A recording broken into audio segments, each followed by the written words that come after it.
Mayong adlaw ug lahing adlaw na pod. Karong adlaw wala sa tay bagdoy-bagdoy ron kay manguha tag napir. Udlot ra day panguha na ho anino kay igor ay lawg sa rabbit. Wala dita nagdag sundang nino kay madara magkinamot baga wi tag kubal.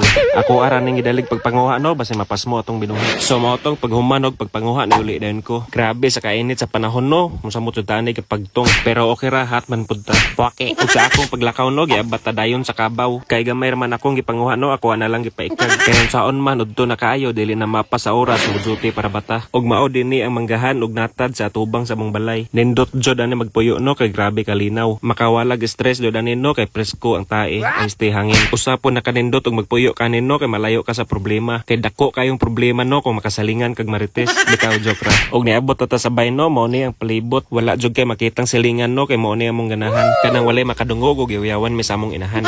Og daghang salamat sa kanunay sa pagtan-aw sa akong mga video. Sukad na uso ang vlog daghan ng mga tapulan ang nakugihan. Sama na ako.